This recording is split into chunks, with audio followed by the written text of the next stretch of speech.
할렐루야 샬롬. 우리 축복하는 인사합니다. 할렐루야 샬롬 샬롬 샬롬 샬롬 샬롬 샬롬 샬롬. 하나님 사랑합니다. 여러분 주 안에서 사랑합니다. 여러분들이 기도해 주시고 그리고 사랑으로 잘 섬겨주셔서 수술 마치고 더 좋을 수 없을 만큼 좋은 상태로 퇴원하게 해주신 하나님께 영광을 돌려드립니다. 검사하고 선생님 진단받고 하는 부분에 부담이 굉장히 많았죠. 금액이 여러 군데 검사를 하다 보니까 돌고 돌아서 한 200여만 원이 넘게 검사비가 들어서 너무 걱정을 한 나머지 가까운 병원 가서 좀 간단하게 하고 싶고 거리도 멀고 해가지고 가까운 데 가서 간단하게 하려고 했다가 여러분들이 아시듯이 어려움을 고난을 받았습니다. 제가 이번에 깨달고 느낀 거는 여러분들 되도록이면 수술하실 때는 크리스찬 교회 그 병원에 가셔서 수술을 하시는 게 은혜겠다 하는 그런 깨달음, 제 믿음이 그거밖에 안 됐구나. 너무 하나님께 부끄러웠습니다. 지금까지 제가 몇 차례 크고 작은 수술을 받았지만 요번에 받은 수술만큼 하나님이 함께 하신다라는 감동으로 수술을 받고 조금도 불편함이 없이 병원에 짧은 시간 있었지만 2박 3일이라고 하지만 거의 한 이틀 만에 퇴원을 하다시피 해서 인데도 정말 수술할 때보다 훨씬 더 좋은, 더 이상 좋을 수 없을 상태로 하나님께서 도우시고 보호하시고 인도하셨다는 것을 알 수 있게끔 했던 그런 병원, 그리고 의사 선생님, 간호사 선생님들께 제가 정말 하나님께 영광을 올려드립니다. 들어가서도 천정이 이사야 41장 10절 말씀이 딱 누우면 바라 보이는데 앞에 크게 써있고 또 거기 담당 전도사님, 여자 전도사님이 손 붙들고 들어가기 전에 수술실 앞에서 기도해 주시고 안에 들어가도 하늘이 다 열려있는 것처럼 영상이 눈에 딱 보입니다. 누우니까 이게 구름이 있고 아까 거기 구름 여기 영상 보셨죠? 구름이 파란 하늘에 뭉게구름이 떠있는 게 천정에 다 있습니다. 수술대 위에서 바라보면. 그리고 또 마취 선생님이 또 손 붙들고 기도해 주시고 기도 속에서 눈 감고 그리고 깨어나는 그러한 은혜를 제가 경험했습니다. 검사할 때 이런 과정들에서는 비용이 보통 병원보다 조금 그저 우리가 부담이 되지만 수술에는 의료보험 적용이 있기 때문에 특별한 차이는 없지 않았나. 입원실의 문제가 좀 있죠. 그래서 오래 날릴 수는 없지만 5인실은 또 15,000원밖에 안 되더라고요. 근데 이제 5인실은 제가 못 갔지만 거기 대기자에다 올려놨다가 2, 3일 있다가 순서대로 특히 산부인 가족은 조금 더 여유가 있다라고 말씀하시더라고요. 참 깨끗하고 환경도 너무 깨끗하고 수시로 청소하시고 수시로 간호사님들이 또 말 얘기 들어주는 분 계셔서 호출만 누르면 다 무슨 염려가 있으시니까 무엇을 도와드릴까요? 그런 분도 계시고 참 좋았습니다. 그래서 여러분들에게 제가 언더우드 같이였죠? 세브란스 병원은 언더우드가 선교하러 와가지고 연세대학교와 세브란스 병원은 지금도 보니까는 의료원으로 되어 있더라고요. 연세의료원 이렇게 입금할 때 보니까 이름이 그렇게 나와 있더라고요. 어찌됐든 하나님의 은혜 가운데 제가 태어나게 해주셔서 감사하고 여러분들도 어려움 중에 저 도와주셔서 너무 감사합니다. 오늘 말씀이 오늘 일부 예배 때 말씀하고 거의 비슷하죠. 일부 예배는 4장이었고 오늘은 6장입니다. 같은 마가복음이 됐어요. 근데 거기는 고물에서 주무시는 예수님 풍랑이 불어치니까 밤이죠. 갈릴리 호숫가에서 너무 놀래가지고 뱃속으로 물이 들어오고 물이 바다를 배를 삼키려고 물에 빠지게 생겼으니까 막 제자들이 예수님 주무십니까? 우리가 죽게 생겼나이다 소리를 지르는 장면. 여기는 보니까 어때요? 기도하러 산에 올라가셨다가 풍랑이 막 몰아치니까는 먼저 보는 배가 걱정이 돼가지고 예수께서 물 위로 걸어오시고 그래서 이제 베드로가 나를 불러주옵소서 하는 장면이 비슷한 장면이 반복이 되는데 결과는 예수께서 풍랑을 잔잔하게 하시고 그죠? 하나님이신 신성을 드러내는 모습은 같습니다. 제가 시네마 천국이라는 영화 1988년도에 상영되었던 그 영화가 여기 주제에 조금 접해져 있어서 함께 보려고 했더니 길이가 너무 길어가지고 그리고 또 영상이 너무 여러 개가 올라오다 보니까 예배가 약간 다운되는 느낌이 있습니다 라는 의견이 있어서 제가 그러면 비타민은 같이 보지 말아야 되겠구나 하는 생각이 들어서 오늘 짧게 영상과 그리고 그 추수감사절의 감사 기도만 제가 올렸습니다. 또 원하신다고 하면 그런 부분들을 또 추천해 주시고 아까 생각이 드는 게 문득 영상을 보면서 이제 우리 중등부 꿈동이들이 얼마든지 만들 수도 있겠구나 하는 생각이 들었어요. 지금도 다른 교회에서 만든 것들 영상이에요. 그 영상이 뭐 우리 교회도 할 수 있죠. 그렇게 하면 얼마나 좋을까 하는 소망을 한번 가져봤습니다. 시네마 천국 영화 줄거리 짧게 제가 말씀드리고 비슷한 부분이 있어서 제가 발췌를 했습니다. 여러분들 아시나 모르겠네요. 1988년도 그때 그때 청년들이 30년 후의 모습이 유튜브에 올라와 있는데 길이도 길고 또 뭐 세상적인 이야기가 좀 들어있는 것 같아서 제가 올리려다 말았습니다. 어느 마을에 영화를 아주 좋아하는 아이가 있었어요. 그 아이의 이름이 바로 누구요? 토토. 토토는 수업을 마치면 동네 성당으로 달려가 신부를 돕는 그런 아주 신실한 그런 믿음 있는 아이였어요. 모든 영화는 이 신부님의 검열을 받아 했습니다. 신부님을 도우며 자신이 좋아하는 영화를 볼 수 있었기 때문이죠. 영사실에서 사귀게 된 기사 알프레도는 토토에게 아버지와 같은 존재에 있었어요. 그는 어느 날 영화관에 불이나 알프레도는 실명을 합니다. 토토는 그를 대신해서 영상실의 책임자가 됐어요. 초등학교 다니는 꼬마 아이죠. 그 신부님을 돕던 아이가 영상실 누구예요? 기사가 눈을 실명을 하게 되니까 대신 그걸 맡아서 하게 되니까 옆에서 맨날 봤으니까 좀 하지 않았겠어요? 그래서 이제 청년이 돼요. 그 토토는 그 도시의 은행장의 딸인 엘레나와 사랑에 빠지지만 신분의 격차로 벽에 부딪힙니다. 그런 사이에 군대를 갔다 옵니다. 토토는. 그리고 이미 떠나간 그 엘레나 아가씨로 인해서 방황을 할 때 알프레도는 토토에게 도시를 떠나라고 얘기합니다. 이 알프레도가 누구예요? 영사실 기사였죠? 눈을 실명을 한 그 도시를 떠나라고 말하죠. 성공하기 전엔 돌아오지 말고 그리고 그곳 마을에서 일은 잊어버려라. 너 실현당하고 마음 아팠던 거 다 잊어버리라고 얘기합니다. 그리고는 30년이 지나서 성공한 영화감독이 돼서 이 토토가 돌아오는 그런 줄거리예요. 아버지 같은 알프레도도 돌아왔어요. 그 돌아왔다는 소식을 듣고 이제 고향으로 돌아온 거죠.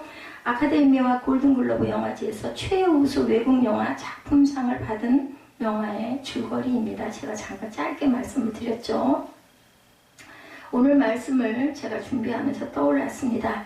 젊은 시절 그 아팠던 기억을 잊어버리고 고향을 떠나 성공해서 돌아온 사람, 물론 그가 고통스러운 과거의 상처를 안고 있었다면 그 인생은 망가졌을 거예요. 여러분들 가끔가다 억울하고 속상하고 그죠? 누군가가 용서가 안 되고 우리 탑병원 산부인과 선생님 보건복지부에다 올렸더니 그분에게서 연락이 왔습니다. 고소를 할 수가 있으니 내용을 그대로 잘 그걸 정리를 해서 순서대로 정리를 해서 올려주면 저와 싸우는 게 아니라 보건복지부과에서 사람이 나가가지고 인정만 하게 되면 그분은 의사면허 정지도 될 수 있습니다. 내용을 쭉 들어보더니 그래서 제가 시간이 없으니까 월요일 날쯤에서 한번 그걸 제가 써서 드리겠는데 뭐 저는 상관이 없지만 조금 힘없고 약하고 또 좀 뭘 좀 잘 모르고 아픈 분들, 나이 드신 분들, 그런 분들 그런 식으로 사랑이 아니라 이렇게 윽박지르고 하면은 안 되겠어서 제가 목소리를 냅니다. 그때는 그랬는데 그러고 나서 설교 준비를 하고 그리고 그 기도를 하고 이제 시간이 이제 토요일 날 전화를 금요일 날인가요? 받고 토요일 주일이 이제 있었죠. 오면서 드는 생각이 그런 마음이 들더라고요. 제가 하지 않아도 그분도 인생을 더 살아가다 보면 분명히 힘든 어려운 산이나 벽에 부딪힐 때가 있을 건데 하나님께서 그냥 두시지는 않지 않겠나. 다른 방법으로도 얼마든지 깨닫게 하시는 하나님의 역사가 있지 않을까 하는 그런 마음이 자꾸 제게 여러 번 울림으로 오더라고요. 아직 제가 결정을 하진 못했습니다. 뭐 글을 쓸 수는 얼마든지 있고 사실이었기 때문에 있지만, 예, 지금 이 얘기, 토토의 마음에 그 마음의 아픔과 고통과 그리고 불만과, 그죠? 그 원망이 있었더라면 이 토토는 절대로 성공하고 돌아오지 못했을 거예요. 고향을 떠나고, 그죠?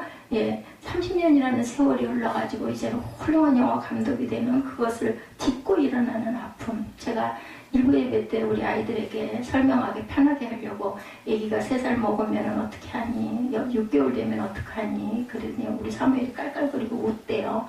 예, 누워있다가 벼랑간에 애가 엎드려가지고 뒤집어가지고 코를 방바닥에다 찍고 숨을 못 쉬어서 낑낑거리고 얼굴이 새빨개지고, 그게 누가 시켜서 그런 게 아니라 본인이 엎드려야 나중에 웅크려가지고 주저앉아야 나중에 뭔가를 붙들고 그렇게 하고 서야 아기가 한 발을 뛸 수가 있기 때문에, 아이는 누가 가르쳐주지 않아도 조금 이르고 조금 늦는 차이지만 누구나 아기들은 다 그런다. 그래서 엄마가 늘 돌보고, 그럴 때 또 아이가 하다가 안 되겠으면 막 울죠. 우는 게 다예요. 울면은 뭐 집안이 떠나가게 우니까 엄마는 어디선가 달려옵니다. 이런 것처럼, 예, 믿는 사람들, 성도들도 어려움과 고통은 다 겪게 된다. 예수께서 배에 주무시고 계셨는데도 풍랑은 일어요. 그죠? 자연의 법칙에 따라서. 그랬을 때 예수께서 도와주시는 거. 우리가 예수님, 우리가 물에 빠져 죽겠어야 하는 것이 바로 기도다. 제가 일부 때 그렇게 얘기했습니다. 마찬가지죠. 이 토토 이야기도 같은 이야기입니다. 예, 우리가 가슴에 항상 우리가 아픔과 어려운 과거의 추억들을, 예, 잊고 가는 게 아니라 가슴에 품고 그것을 사귀고 그것이 거울이 돼서 우리가 살아갔을 때 우리 인생이 어제보다 나은 오늘, 오늘보다 나은 내일이 된다. 아까 사무엘이 영상 보고 하루의 시간이 몇 분, 몇 초이고 그리고 순간순간이 굉장히 귀하다라는 걸 영상을 통해서 깨달았습니다. 라고 얘기해서, 옳거니 네가 그래도 눈을 조금은 떴구나. 순간이 굉장히 중요하단다. 잠자고 먹고 놀고 그게 편한 것 같지만 그렇게 해서는 뭔가를 이루고 살아갈 수가 없다라고 얘기를 했어요.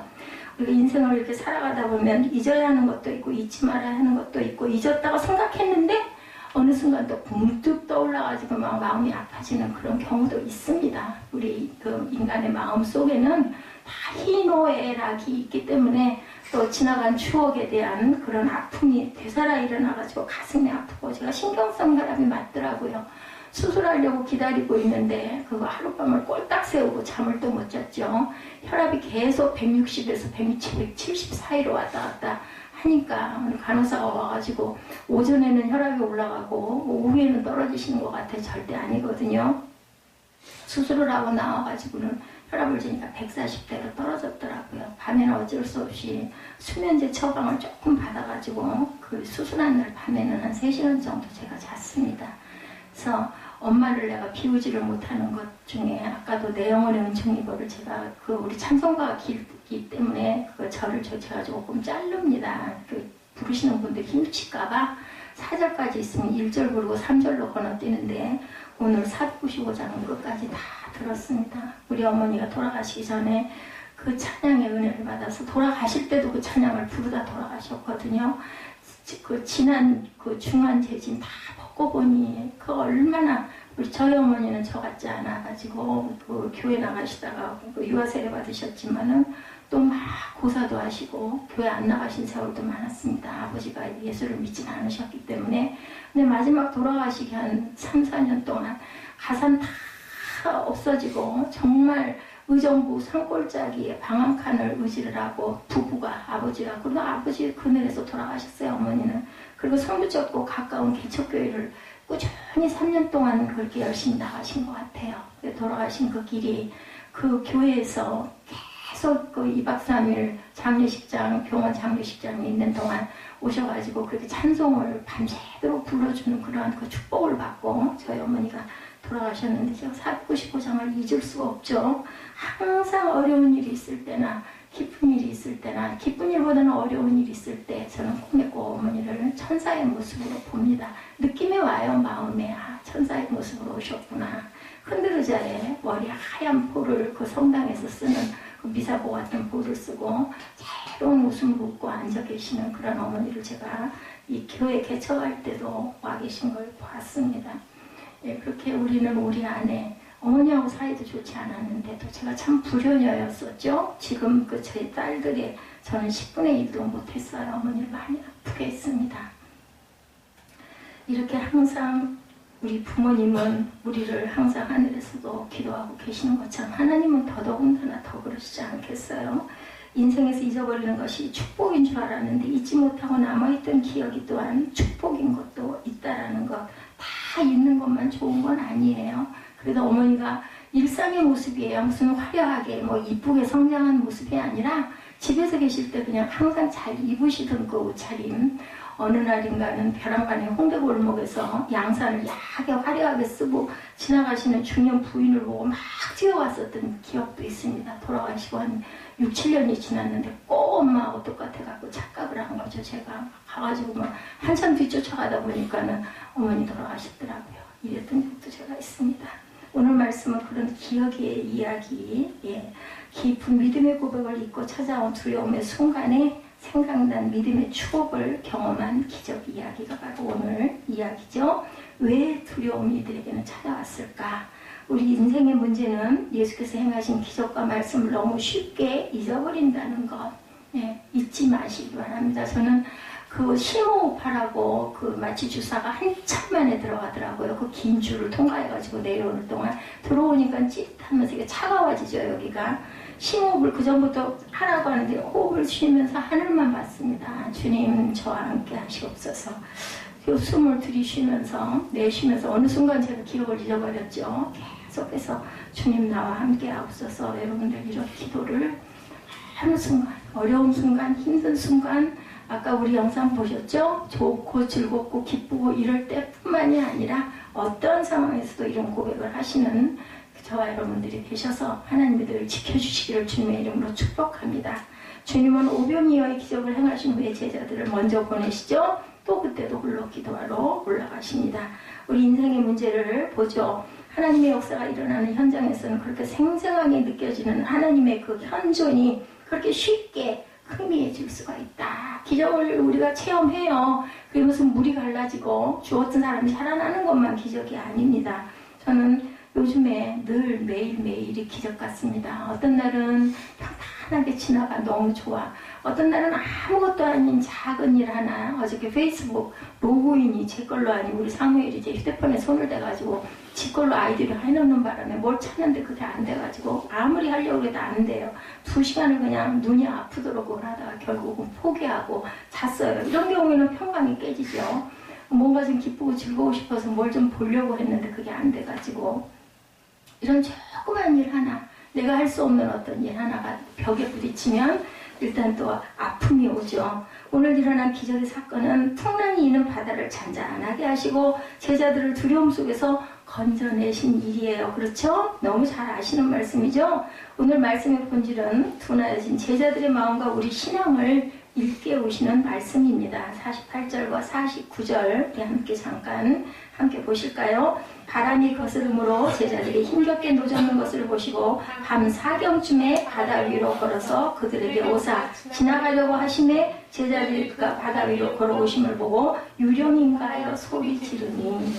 당연히 그랬을 거예요. 지금처럼 무슨 환한 불빛이 있는 것도 아니고 여러분들 밤바다 보셨어요? 시커매요. 가판에 올라가서 보면 아무것도 안 보여요. 저 멀리에서 그게 굉장히 그 등대가 아주 귀하더라고요. 제가 그 제주도를 한번 배를 타고 옛날에 갔던 기억이 있는데 부산인가 목포인가 어디서 배를 타고 제주도까지 갔었어요.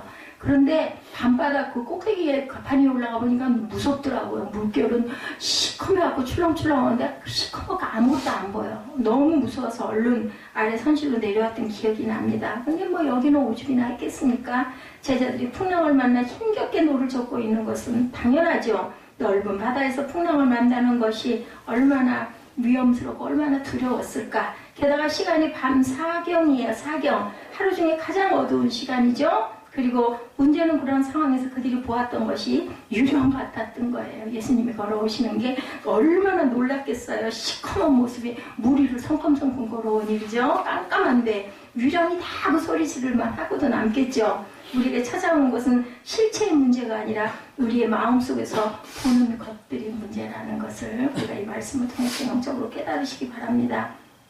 중요한 것, 그것을 통해서 무엇을 보느냐. 예, 그래서 나이가 좀 먹어서 불혹이라고 하죠. 지금 그 나이가 불혹이겠습니까만 어쨌든 불혹의 나이는 40이 넘어가면 불혹이라고 합니다. 그것들을 이제는 뭔가 무슨 시선으로 하나님의 시선으로 볼 수 있어지는 그러한 뭔가 거기서 많은 것을 느끼는, 예, 그래서 나이가 먹어가면은 그 바짝바짝하는 어떤 인공적인 것보다는 뭐가 더 귀해져요? 자연적인 게 더 아름답고 귀하게 보이죠? 그래서 산을 보면, 바다를 보면, 그죠? 그런 것들을 보면서 거기서 하나님의 신비와 그 햇빛을 보면서 참 햇살 속에 이제 거의 다 졌지만 비춰지는 그 단풍의 모습들이 너무너무 아름다워요. 근데 해가 없는 저쪽 반대쪽을 보면 시커멓잖아요. 그래서 제가 빛 자체가 생명이고 빛 자체가 하나님이시다라는 것을 깨달았습니다. 예, 사람들에게 중독된 문제 중에 하나, 예, 여러 가지가 있죠. 예, 미국 휘턴 대학교 심리학과 교수 중에 윌리엄 M. 스트레더러스라는 사람이 연구한 흥미로운 자료에 보면 포르노그래피로부터의 자유라는 연구를 통해서 이런 결과를 발표했다고 합니다. 인간이 무엇인가를 볼 때 뇌에 길이 생긴다. 그리고 계속 볼수록 그 길은 넓어진다. 사람이 포르노 동영상, 야한 동영상을 볼 때 뇌에 길이 생긴다는 거예요. 그런데 그 이미지가 너무 강렬해서 계속 관심이 가고 그래서 자꾸 보고 싶어진다. 이게 이것뿐만이겠습니까? 아이들 요즘에 휴대폰 중독, 그죠? 게임 중독, 그죠? 그런 좋지 않은 것들 보다 보면 자꾸 그 뇌의 길이, 지난번에 우리 한번 보지 않았어요? 달라진다면서요. 뇌세포 자체가 달라지고 그런 것에 중독이 되는 그 뇌와 아닌 뇌가 전혀 다르다라는 그 통계가 나와 있는 것도 제가 얼핏 본 적이 있습니다. 다시 말하면 이미 길이 나 있으니까 자꾸 보게 된다는 거, 그게 문제죠. 우리 음식 중독도 그렇죠. 뭔가를 자꾸 먹다 보면 그게 떨어지면은 그걸 꾸준히 한 열흘 보름만 먹고 나면 그 다음에는 없어지고 나면은 막 자꾸 찾게 돼요. 배가 고파서 그런 게 아니라 이런 습관이 들듯이 뇌에도 이런 길이 생긴다라는 거죠. 처음에는 운동장 수도가에 물이 졸졸 흐르는 정도의 물길이 나중에 어른이 되고 나면 그 물길의 넓이가 미국의 그랜드 캐니언까지 넓어진다. 쉬운 얘기로 비유하자면 이렇게 된다는 거죠. 보는 것이 우리의 뇌에 선명한 길을 낸다는 것을 꼭 기억하시기 바랍니다. 오늘 기적의 말씀은 바로 보는 것에 대한 이야기일 수도 있죠. 그죠? 예수님의 제자들이 보았던 능력이 예수님이 그들이 풍랑 중에 보았던 유령으로 보인 거예요. 그들이 같은 것을 보았지만 그들의 뇌리에 새겨진 것은 무엇이었나? 다르죠. 그죠? 전혀 다른 것을. 왜? 우리 마음속에 귀신이야 하는 생각이 있었으니까 그걸 보고 귀신으로 얼른 바라보게 된다는 것. 우리에게 주시는 그 신앙적인 질문입니다. 우리가 예수를 믿는다고 고백하지만 우리 가슴에 선명하게 새겨진 것이 무엇인가? 이것을 여러분들 묵상해 보시기 바랍니다. 우리 삶에 두려움이 찾아오는 것이 문제가 아니라 두려움 속에서 우리가 무엇을 보느냐 하는 것이 문제예요. 그래서 암에 걸리면 암 자체, 암의 그 병원 균이 중요한 게 아니라 암 뒤에 일어나는 일, 나는 죽을 거야. 이게 중요하다는 거죠. 나는 분명히 살아 일어날 거야. 이 소망이 중요한데 아무리 입술로 내가 난 살 거야 해도 내 마음에선 사실은 입술만 다르게 아유 나는 이러다가 뭘 살겠어. 그냥 차라리 죽는 게 낫지. 자꾸 이런 마음을 품게 되면은 절대로 우리가 일어날 수가 없다라는 거죠. 우리 삶에 두려움이 찾아오는 것이 문제가 아니라는 겁니다. 우리가 무엇을 바라보느냐. 헨리 나우엔의 두려움에서 사랑으로 라는 책에 보면 영성으로 나가는 훈련에 대해서 몇 가지를 서술하고 있습니다. 무엇을 보고 무엇을 생각하느냐. 이게 중요한 영성이라는 거죠. 그리고 영성은 훈련되고 개발된다. 오늘 기적 이야기를 보면서 그런 생각을 제가 해봤습니다. 우리 삶에서 풍랑을 만나는 것은 이상한 일이 아니죠. 문제는 풍랑 속에서 우리가 무엇을 기억하고 무엇을 보느냐가 중요하다. 그래서 뭘 봤어요? 이 제자들은 예수님을 봤어요. 그죠? 그랬기 때문에 물속에 빠지지 않고 건져지고 살게 되었다. 그리고 예수님을 만났기 때문에 이 사람들은 예수님의 제자들이 될 수 있었다라는 거죠. 헨리 나우엔의 제안이 우리 신앙에 도움이 될 것 같아서 제가 소개해 봅니다. 성경은 우리에게 정보를 전해주는 책이 아닙니다. 거룩한 독서는 성경이죠. 우리를 빚어주는 책이라는 것을 우리가 알아야 된다. 성경은 분석과 토론의 대상이 아니고 머리와 가슴을 이어주는 거룩한 책이 되어야 된다는 거예요. 거기서 무엇을 우리가 깨달는지, 무엇을 바라보는지가 중요하다는 거죠. 우리가 성경을 이용하려고 만들면 성경은 우리에게 절대로 말하지를 않습니다. 그러나 말씀을 들은 자세가 되어 있으면 말씀 안에 있는 메시지가 우리 마음을 뚫고 들어오죠. 역사상 유명한 신앙인들은 말씀이 자신을 향하는 것이라고 받아서 묵상했을 때 삶의 변화가 온다라는 겁니다. 그리고 침묵할 줄 알아야 되죠. 하나님의 말씀은 침묵 없이 열매를 절대 맺을 수가 없다. 성경 여기저기에 나오죠. 뒤에 세미한 음성, 그죠? 잔잔하고 조용한 가운데 오는 그 음성. 제가 그 간증으로 얘기했어요. 교회에 있을 때는 오히려 어떻게 보면 세상적인 것들에 좀 이렇게 관심이 가고 취미가 가고 였었는데 병원에 가서 딱 있다 보니까는 딱 뭔가 단절된 것 같은 마음이 와가지고 막 열심히 찾아가지고 그 휴대폰에 그 묵상 나와 있는 유튜브 그거를 열어서 계속 밤새도록 그거를 조그맣게 틀어놓고 그렇게 평안하고 좋을 수가 없어요. 그 음악이 뭐 천사의 소리처럼 들릴 정도로 그렇게 어떻게 소리가 그렇게 아름답게 들릴 수가 있을까 싶을 정도로. 근데 그걸 여기 와서 들어보니까 또 별로 그렇지가 않더라는 거죠. 예, 정말 목마른 자가 샘물을 찾듯이 그렇게 목이 마르더라고요. 그래서 그 사람의 본질이 이럴 때 많이 있을 때가 아니라 없어졌을 때 그 사람의 본질, 내가 향하고 내가 찾아가고 쫓아가는 길이 그렇게 달라진다는 것을 제가 깨달았습니다. 성경은 분석과 토론의 대상이 절대 아니고 머리와 가슴을 이어줄 줄 알아야 된다는 거죠. 말씀을 들을 자세가 되어 있으면 말씀 안에 메시지가 우리의 가슴을 뚫고 들어오죠. 네, 그래서 신앙인들은 말씀이 자신을 향하는 것이다 이렇게 생각을 합니다. 어떤 말씀을 듣든지 그 말씀을 내게 주시는 말씀이야 이렇게 받아들일 줄 알아야 되겠다.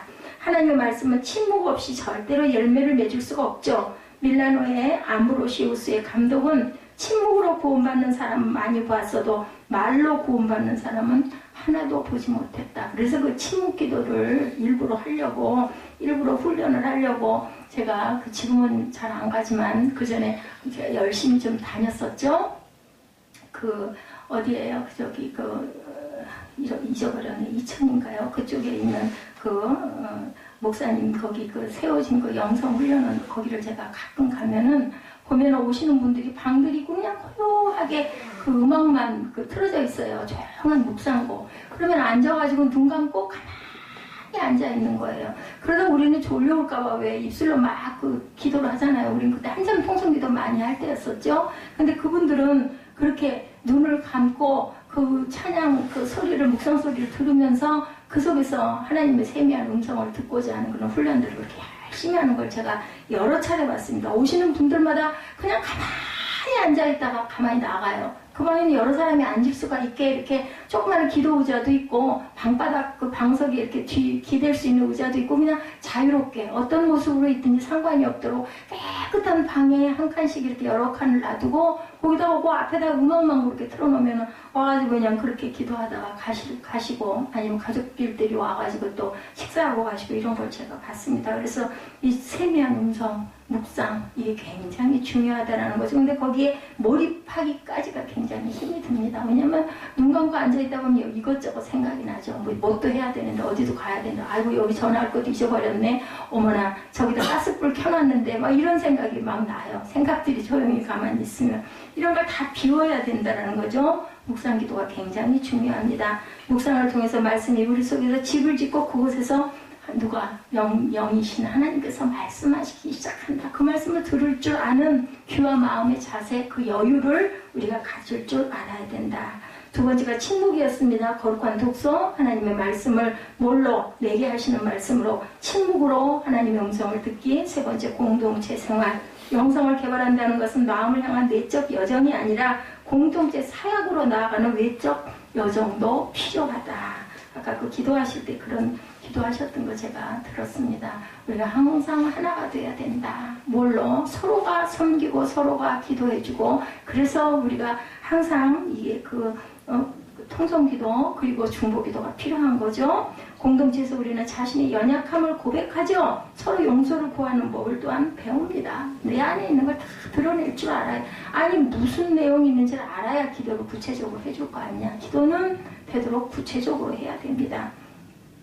공동체에서 우리는 자신의 상처와 치유의 장을 동시에 발견할 줄 알아야 되겠다.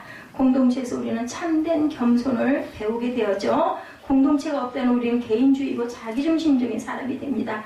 영성은 공동체를 통해 개발되고 성장해 나간다는 것을 잊지 마시기 바랍니다. 가장 개인적인 것이 공동체가 되고 가장 내밀한 부분이 결국 가장 공적인 부분이 될 수 있어야 된다. 개개인의 삶에 좋은 양분이 되는 것이 결국은 고난당하는 세상을 위하여 활동하는 우리 하나님의 백성의 삶에도 최고의 양식이 된다는 것. 고난당하고 어려울 때 나 혼자는 절대 안 되잖아요. 사람 인자도 그죠? 두 개죠. 지난번에 우리 어젠가요? 빼빼로도이 대기였었잖아요. 혼자 사는 게 아니라 누가 옆에서 의지쳐. 그죠? 옆 사람을 다 붙들면 내가 의지할 수가 있잖아요. 특히나 저는 지금 그렇습니다. 누군가를 붙들어야 내가 의지가 돼요. 약해지면 그렇게 됩니다. 그래서 뭐 처음에 태어날 때는 발이 몇 개고 그 다음에는 몇 개고 나중에 노인이 되면 그죠? 세 발로 걸어다닌다 이런 얘기가 있습니다. 예, 봉사죠. 공동체는 우리를 사역으로 또한 이끌어간다. 네 번째 봉사입니다. 하나님 사람들에게는 봉사하는 것.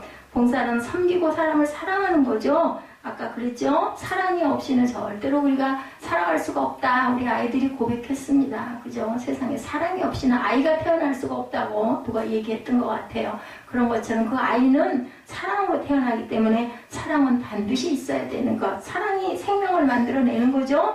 그래서 하나님의 마음도 그 사랑을 통해서 알 수 있어야 된다. 예수님의 참 제자는 언제나 약하고 상하고 병들고 고통받고 가난하고 외롭고 그저 불안하고 잃어버리고 소외된 사람들이 있는 곳에 항상 있었죠. 소외당하고 연약한 자리에 가서 위로를 베푼다는 것은 사실은 굉장히 어렵습니다. 근데 예수님은 어떠셨어요? 시골에 첫 번째 그 기적을 일으킨 곳, 미라클을 일으킨 곳이 어디였어요? 아주 그 조용한 왜소한 조그만 동네 결혼잔치에 물이 포도주가 되게 하는 사건이 첫 번째 기적의 사건이었어요. 유명하고 대단한 무슨 왕궁에 가서 기적을 옷이 딱딱하게 막 기가 막히게 그렇게 한 게 아니라 조용하고 아주 외로운 그 결혼식 하는 그 가난한 그런 부부들 거기에 가가지고 그 결혼식 잔치를 굉장히 빛내주신 그런 예수님이셨던 것처럼 우리가 소외되고 가난하고 나보다 못하고 어려운 사람들에게 나를 심을 줄 알아야 되겠다. Out of sight, out of mind이라는 말이 있죠. 눈에 보이지 않으면 마음에서도 멀어진다라는 얘기입니다. 신기한 신앙의 원리인데 어떤 기적과 능력의 사건도 시간이 지나면 망각해버린다. 우리 성령을 받아도 그렇습니다. 분명히 그때는 그랬는데 지금은 그냥 덤덤해진다라는 그게 정말 중요합니다. 우리 신앙인들의 가장 큰 고민입니다. 감격이 없어져요. 그냥 하나의 그냥 기능이 돼버려요. 특히나 목회자들이 그러기가 쉽다라는 거죠. 눈물이 있다라는 것은 그래서 그 김진숙 목사님이 저를 굉장히 부러워합니다. 자기는 그게 없다고 그러더라고요. 말라버렸다라고. 저는 그냥 생각만 해도 눈물이 나잖아요. 그것도 또 부족한 부분일 수도 있어요. 좀 담대할 줄도 좀 알아야 되고 해야 되는데 그냥 내가 먼저 눈에서 눈물이 쏟아지니까 말씀을 계속 이어서 전하지를 못하는 부분이 있지만 내 안에 하나님께서 항상 제가 감사하게 하시고 감동하게 하시는 그것을 저는 타고난 것 같아요. 태어날 때부터. 누가 그러더라고요. 공평하신 하나님이 공평하지가 않으신 것 같아. 아마도 그 마음을 보고 계신 건 아닐까. 제가 어린 나이부터 교회 좋아했던 거. 그냥 좋았거든요. 그냥 뭘 줘서 좋아한 게 아니라 그냥 무조건 거기가 좋았으니까 그 마음을 보신 게 아닌가 싶습니다. 감격이 없는 게 굉장히 중요합니다. 신앙의 문제는 어떻게 우리가 경험하고 깨달았던 그 감격을 붙잡고 있느냐. 항상 붙잡고 그러려면 어때 될까요?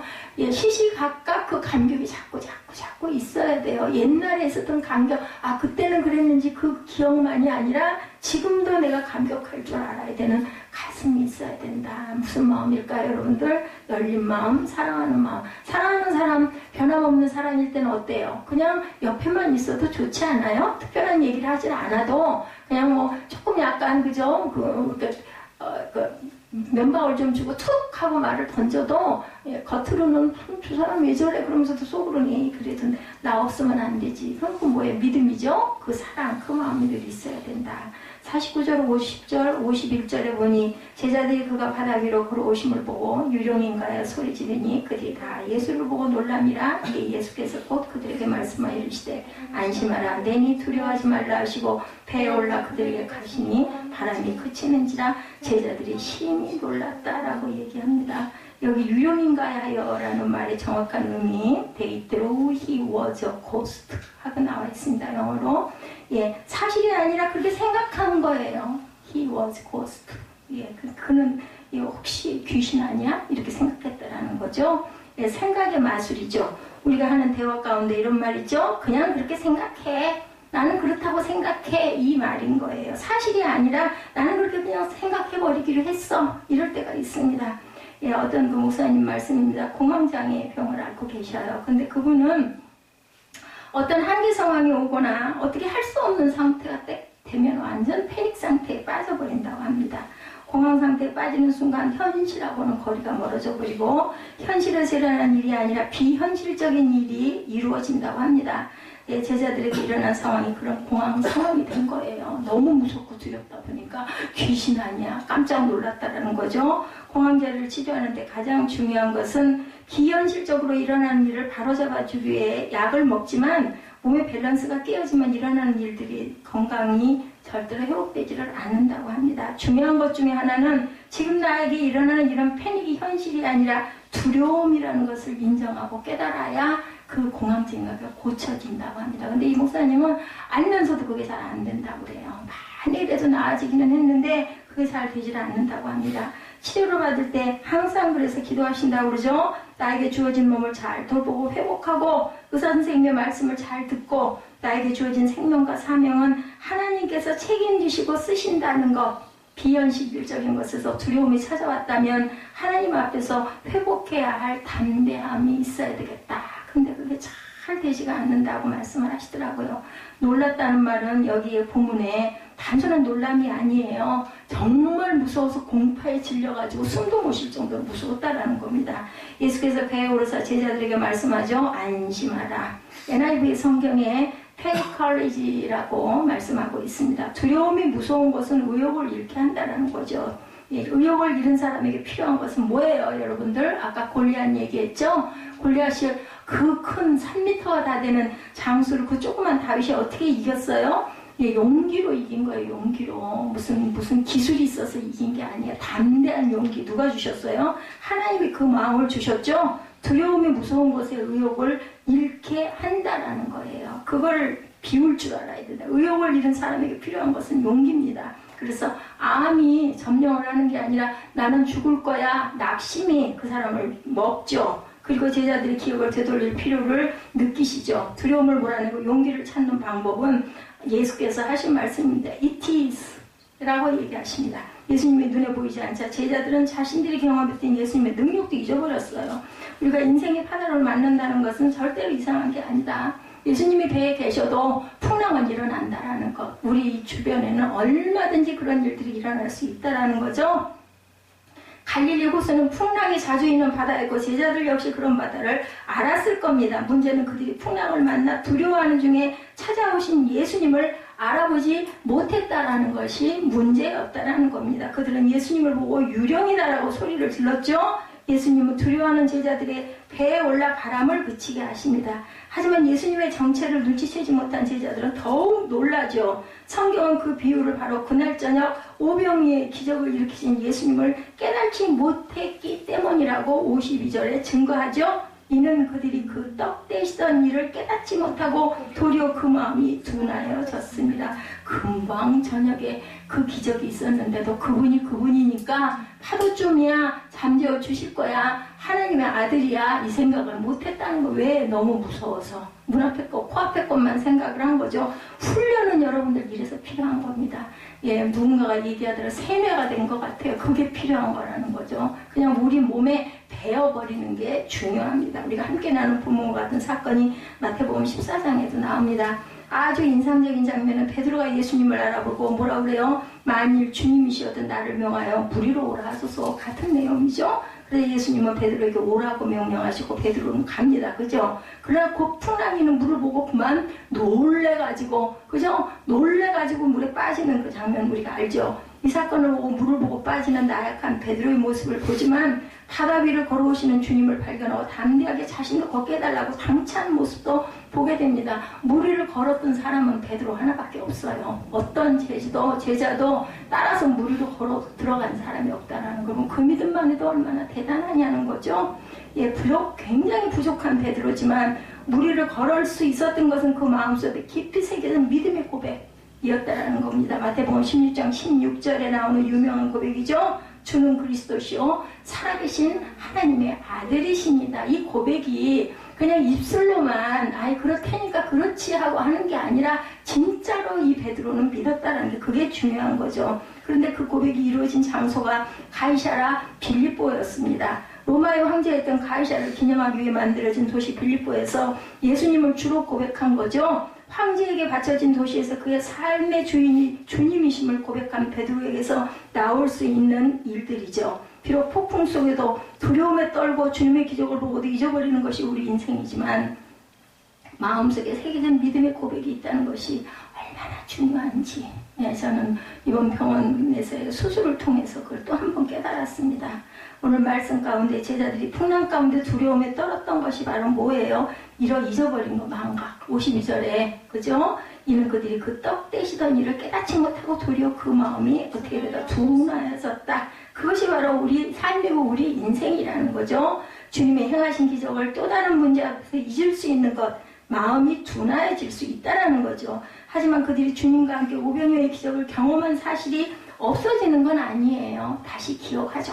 그때도 그랬어. 그죠? 그래서 신앙의 체험이 중요합니다. 체험을 많이 해야 합니다. 비록 그들의 마음이 둔하여져 두려움에 떨었지만 그들에게 찾아오신 주님을 보고 알고 깨닫고 느끼게 된다는 그 사건이 없었다면 그죠? 그렇게 빨리 깨닫고 느끼게 될 수가 없었죠. 이제 두려움 가운데 그들이 보았던 정체가 유령이 아니라 능력의 주님인 것을 깨달아 알게 됐다.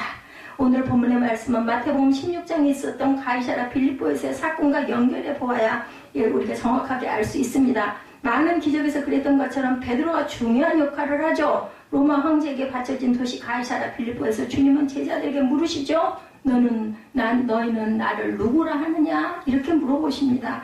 바로 이 세상 한복판에서 우리가 믿는 것이 무엇이고 우리 인생의 주인이 무엇인지를 고백한다는 것은 어떻게 보면 굉장히 위험하죠. 북한은 어때요? 예수 믿고 그저 공개적으로 예배드렸다가는 처형당하는 그런 것입니다. 그런데도 어디를 바라보고 세상에서 소망이 없으니까 좋고 잘 먹고 잘 살고 걱정 근심 없으면은 뭐 그렇게 죽자고 예배를 드리려고 하겠어요. 핍박과 고난이 있다 보니까 내가 갈 곳은 하늘나라밖에 없어. 그래서 부여잡는 거겠죠. 이게 굉장히 중요하다는 거죠. 주는 그리스도시여 살아계신 하나님의 아들이라고 고백했을 때 베드로의 마음이 얼마나 그저 기가 막힌 고백이었을까. 가이사랴 빌립보, 그것은 가이사랴를 다 하나님이라고 고백을 해야 돼요. 안 하면 죽어요. 거기서는 그 고백이 없으면 그때 그 시절에는 베드로는 이렇게 부족하고 그죠? 때로는 의심도 많고 그리고 때로는 거짓말도 했고 이랬던 배신도 했던 그런 베드로이지만 예수님을 주라고 시인할 수 있었던 용기와 확신이 있었습니다. 그가 했던 고백, 믿음의 추억이 그를 붙잡아준 것은 아닐까. 황제를 위해 만들어지고 바쳐진 도시, 그래서 황제를 숭배하는 곳에서 예수님을 주님이시오 그리스도라고 담대하게 선포할 수 있었던 믿음의 추억. 그래서 우리가 인생을 살다 풍랑을 만나고 두려움에 처할 수 있지만 다시 믿음의 추억을 가지고 주님을 바라보고 믿고 의지하고 기적을 체험하고 살아가는 것이 바로 우리 인생이라는 것. 그죠? 여러분들 잊지 마시기 바랍니다. 그리고 보는 것 또한 알아보는 것. 우리 인생의 문제가 이제 확실해졌죠? 두려워하고 무서워하고 절망하는 게 문제라는 겁니다. 그 문제는 인생의 파도를 만나는 것이 아니라 우리 삶에서 역사하시는 주님을 알아보지 못하는 것이 중요합니다. 가이사랴 빌립보에서의 고백도 그런 차원의 물음이었겠죠. 제자들은 늘 주님을 따라다니고 먹고 마시고 그리고 항상 보고 들었습니다. 그런데 정작 중요한 것은 그들이 보고 있었던 주님을 어떻게 인식했느냐가 문제였다라는 거예요. 누구도 나왔어요. 가룟 유다 같은 팔아먹는 배신자도 나와요. 똑같이 예배드렸을 건데 똑같이 기적도 봤을 건데도 이런 사람들이 있었다라는 겁니다. 뭐 바라보는 관점의 차이가 그 사람을 죽음으로 이끄는 그러한 인생이 되기도 했다라는 것도 잊지 마시기 바랍니다. 제자들은 늘 주님을 따라다니며 이렇게 있었지만 각종의, 근데 나중에 성령 받고 나서는 모두 다 어디로 갔어요? 바깥으로 튀어나갑니다. 각지로 다 튀어나가서 결론은 모두 다 순교했습니다. 모두 다 천국을 소망하죠. 그리고 순교하는 그런 모습으로 끝납니다. 누구만 빼고 가룟 유다와 그리고 요한만 빼고 사도 요한만 끝까지 살아남죠. 자, 기적의 말씀 역시 같습니다. 풍량이는 무리를 걸어오시는 주님을 모든 제자가 봤습니다. 그런데 그 주님을 무엇으로 인식했느냐라는 것이 중요하다. 보이는 주님을 유령으로 알아보기도 하고 그들이 고백했던 주님으로 알아보기도 한다라는 것. 보는 것과 알아보는 것은 이렇게 다릅니다. 49절에 제자들이 그가 바다 위에 걸어오심을 보고 유령인가 하여 소리 지르니 제자들은 왜 바다 위로 걸어오시는 주님을 보고 유령이라고 생각했을까? 52절의 말씀과 같이 보면 오병이의 기적을 행하시던 예수님을 잊어버린 게 문제였다라는 겁니다. 예수께서 놀라운 기적을 보여주셨지만 과거의 일이 돼버린 거예요. 그래서 우리는 순간순간 예수를 느껴야 되겠다. 마가복음 기자는 아주 흥미롭게 말씀을 기록합니다. 53절에서 56절까지의 말씀 봅니다. 건너가 게네사렛 땅에 이르러 대고 배에서 내리니 사람들이 곧 예수이신 줄을 알고 그 온 지방으로 달려 돌아다니며 예수께서 어디 계시다는 말을 듣는 대로 병든 자를 침상채 메고 나오니 아무데나 예수께로 들어가시는 지방이나 도시나 마을에서 병자를 시장에 두어 예수께 그의 옷가에라도 손을 대게 하시기를 간구하니 손을 대는 자는 다 성함을 얻으니라. 뭐가 중요해요? 이 말씀 내용 안에서 예수인 줄 알고 이게 중요합니다. 단순히 사람들이 배에서 내리는 예수님을 보았다는 것이 아니라 기적을 행하시는 능력이 예수님인 줄을 알아봤다라는 거죠. 제자들이 예수님과 함께하며 기적을 보았음에도 예수님을 알아보지 못했는데 게네사렛 땅에 이르렀을 때 사람들은 이미 예수님에 대해서 알고 있었어요. 제자들이 아닌 소문을 들은 사람들이, 그죠? 아픈 사람들은 막 침상채 떼매고 왔다라고 말씀하죠. 예수님을 안다라는 의미는 예수께서 행하신 일들로 인해 그들의 삶에서 기대를 가지게 됐어요. 소망을 가지게 되었다라는 게 중요합니다. 그래서 사람들이 기대를 하고 예수님을 찾아온 거죠. 중요한 것은 그들에게서 기적이 일어났다라는 겁니다. 우리가 잘 아는 것처럼 예수께서 고향에서 선지자 대접을 하지 못한 장면 아시죠? 마가복음 6장 5절에 거기서는 아무 권능도 행할 수 없어 다만 소수의 병자에게 안수하여 고치실 뿐이었다. 예수님의 고향에서 만난 사람들은 예수님이 누구인지 알고 있었지만 그분이 하시는 일을 믿지 않았습니다. 기대하지 않았다는 거죠. 단지 그들이 아는 선에서 만남이 이루어지고 있다는 것, 우리가 알고 믿는 만큼의 역사가 일어난다는 거죠. 믿음의 역사입니다. 예수께서 기적을 행하시기 전에 사람들에게 끊임없이 묻죠. 네가 믿느냐? 이렇게 물어보시죠. 믿음대로 되리라. 내 믿음이 너를 구원했다. 내가 너를 고쳤다라고 안 하시죠? 예, 너는 이제 평안하게 가라. 내 죄가 사해졌다. 이렇게 꼭 말씀하셨습니다. 마가복음 6장에 고향에서 배척을 당하신 예수님, 오병이의 사건, 풍랑 있는 무리를 걸으신 예수님, 그리고 예수님을 알아보고 찾아온 많은 이들을 고치신 사건이 함께 나옵니다. 마가복음 6장에는. 다시 한번 반복해서 이야기한 오늘 기적의 사건이 두려움 속에서 일어났다라는 것. 두려움이 기적을 일으키는 것이 아니라 두려움 속에서 주님을 보는 것이 아니라 알게 되었을 때 이러한 사건들, 예, 만지기만 해도 일어나는 그런 기적이 일어났다는 것. 예수님의 기적이라는 말씀으로 우리가 항상 계속 지금 쭉 몇 주째 오고 있습니다. 52절까지만 본문으로 선택하면 무리를 걸으신 예수님이면 족하죠. 무리를 걸으신 예수님을 뭐하면 만나면 바라보면 깨달으면 모든 것은 일어난다라는 거죠. 요한복음 1장에 빌립이 예수님을 처음 만나고 친구 나다니엘을 찾아가서 뭐라고 해요? 메시아를 만났다 라고 소리 지르죠. 요한복음 4장에 사마리아 우물가의 여인이 주님을 만나고 물동이를 내려놓고 동네로 찾아가 사람들에게 전파하는 장면 여러분들 아시죠? 바로 이것이 복음의 본질, 믿음의 이야기입니다. 예수께 대한 사모함이 여러분들 있으신가요? 깨달으셨습니까? 사람들이 병자를 데리고 와서 말합니다. 제발 옷자락이라도 만지게 해주세요. 옷자락에 뭐 무슨 능력이 있겠어요? 근데 무슨 마음으로? 사모하는 마음으로, 소망하는 마음으로 만지면 낫는다 이런 마음이 기적을 일으켰다라는 것.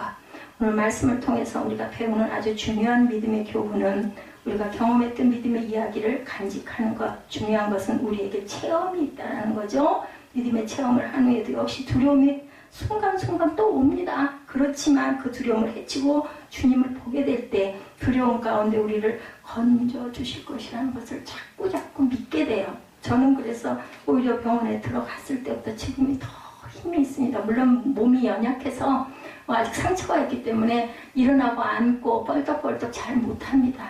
어디가 아픈지도 모를 정도로 당기고 여기저기가 뭐 원래도 아팠으니까. 그렇지만 아주 뭐랄까 나도 모르는 어떤 힘이 솟는 걸 느낍니다. 중요한 건 이거죠. 내 눈에 보이는 것이 있고 의지적으로 보는 것이 있다라는 것. 우리의 믿음의 기억을 가지고 두려움 속에서 의지적으로 주님을 보는 것. 우리의 믿음의 기억이 생명력 있게 살아나서 두려움 속에서 주님을 기대하게 됩니다. 이리저리 뛰어다니면 기쁨으로 그 소식을 전했던 우리의 믿음의 추억들, 그죠? 옷자락만 만져도 족하다는 믿음의 기대감이 뭐를 기적을 일으킨다. 옆칸에 있던 그 바깥분이 저보고 무슨 수술을 했길래 벌써 퇴원을 그렇게 막 뛰어다니십니까? 해가지고 저희가 한바탕 웃었습니다. 아직 그 부인은 일어나지도 못하고 걷지도 못하고 뚱뚱 부어가지고 눈 사람처럼 부어서 저랑 똑같이 그분 7시에 들어가고 저 9시에 불러서 들어갔거든요. 거의 같이 수술을 했는데 물론 사람마다 다르기는 하지만 하나님의 힘이라고 밖에는 저는 여러분들에게 드릴 말씀이 없습니다. 내게로부터 눈을 들어 주를 보기 시작할 때 주의 일을 보겠네. 이 찬양이 우리에게는 없더라고요. 내 작은 마음 돌이키사 하늘을 꿈꾸게 하네. 주님을 볼 때 모든 시선을 주님께 드리고 살아계신 하나님을 느낄 때 내 삶은 주의 역사가 되고 하나님이 일하기 시작하네. 이 시선이라는 그 찬양이 유튜브에 많이 올라와 있더라고요. 오늘 말씀은 내 작은 마음을 돌이키사 하늘을 꿈꾸게 하시는 하나님을 여러분들 보시고 만나시고 느끼시고 그리고 열심히 하나님과 함께 밀접하게 함께 하시기 바랍니다. 우리가 성찬을 받는 의미가 하나님 예수님의 피와 몸을 여러분들이 직접 먹고 마심으로 내가 주님과 하나입니다 라는 고백이세요. 그러한 저와 여러분 되시고 그냥 주일이니까 예배 드리지 뭐 이거 아닙니다. 절대로 그렇게 하지 마세요. 절대로 바뀌어지는 거 없고 고난스럽고 어렵고 똑같이 힘들지만 그래도 그죠? 이 새 힘이 얼마나 귀한지 여러분들 저보다 더 세월을 오래 사실 거니까 정말 믿으시고 제가 뭐 이런 거 거짓말 하겠습니까? 실제 제가 겪은 일입니다. 여러분들 굳게 믿고 두려워하지 말고 놀라지 말고 겁내지 말고 힘차게 내 안에 혹여 억울함, 분함, 분노, 분쟁 뭐 이런 것도 있더라도 누구를 위해서? 나를 위해서, 나 자신을 위해서 다 비우고 용서하고. 왜냐하면 하나님이 그 큰 은혜를 받아서 제가 그 의사 선생님이 그래서 내가 할 게 아니다 라는 마음이 하나님께 기도할 뿐이다 라는 마음이 든 것처럼 기도하시면 하나님께서 그거랑 비교할 수 없는 놀라운 은혜를 놀라운 평강의 축복을 저와 여러분에게 주실 줄로 믿습니다. 믿고 구하고 그리고 기도하시고 샬롬의 평강을 누리시는 저와 여러분 되시기를 주님의 이름으로 축복합니다. 기도하시겠습니다.